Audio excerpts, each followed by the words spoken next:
Assalamualaikum warahmatullahi wabarakatuh. Alhamdulillah anak-anak, dulu kita sudah mempelajari tentang keragaman apapun di Indonesia ya. Ada agama, budaya, suku, bahasa daerah dan macam-macam di Indonesia. Sekedar informasi saja, dulu panitia 9 akhirnya mencetuskan salah satu alat untuk menyatukan perbedaan, yaitu adalah dengan dibuatnya sila-sila yang tertuang pada Pancasila. Dulu sebenarnya sila pertama itu berbunyi ketuhanan yang berkewajiban menjalankan syariat-syariat Islam bagi pemeluknya. Namun karena Indonesia wilayah timur merasa berbeda, akhirnya mengusulkan untuk diubah sila pertamanya itu. Kemudian Soekarno berserta Mohatta konsultasi dengan tokoh agama, akhirnya digantilah sila pertama menjadi ketuhanan yang Maha Esa. Anak-anak, sebenarnya dulu para pemuka agama juga berat sila pertama diubah. Namun kenapa? Untuk memperjuangkan kemerdekaan Indonesia agar terbebas dari penjajahan. Akhirnya dengan berbesar hati, dengan lapang dada, para tokoh agama mengiyakan maksud dari Indonesia bagian timur. Nah, anak-anak, ini adalah gambaran kecil mengenai pentingnya persatuan dan kerjasama dalam menyelesaikan masalah. Anak-anak sekalian, hari ini kita akan belajar tentang persatuan. Kita akan pelajari persatuan dengan membuat peta pikiran. Tapi sebelumnya, apa itu peta pikiran? Kalian pernah mendengar tentang peta pikiran?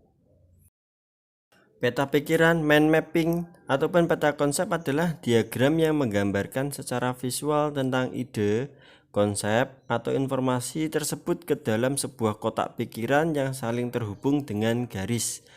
Nah, itu nanti bentuknya akan Pak Ustadz Jurista tampilkan. Bagaimana atau bentuk-bentuk peta pikiran seperti ini. Contoh-contohnya seperti ini anak-anak. Peta pikiran, gambarnya bebas, yang penting ada inti yang dibicarakan. Nah, biasanya di tengah itu ada yang dibicarakan. Seperti ini. Apa atau sebenarnya manfaat dari peta pikiran? Yang pertama adalah untuk memperkuat memori kita. Yang kedua, memahami konsep lebih mudah. Yang ketiga, belajar lebih menyenangkan. Nah, kalian lihat gambar-gambar peta pikiran ini, semuanya bebas, mau bagaimana bentuknya bebas. Yang penting apa? Ada inti yang dibicarakan. Nah, ini tugas kita hari ini. Baik anak-anak, tugas kalian adalah membuat peta pikiran tentang persatuan dalam keberagaman. Yang pertama, kotak pertama nanti manfaat persatuan. Kotak kedua, contoh sikap saling menghargai keragaman. Yang ketiga, contoh sikap yang tidak menghargai perbedaan. Yang keempat adalah kesimpulan menurut kalian seperti apa. Setiap kotak tadi kalian isi macam-macamnya. Yang penting jumlah kotaknya sama. Tapi apa? Gambarnya peta pikiran tidak harus mirip dengan yang Pak Ustadz Jurista buatkan tadi. Itu hanya contoh. Kalian boleh berpikir kreatif, sekreatif mungkin.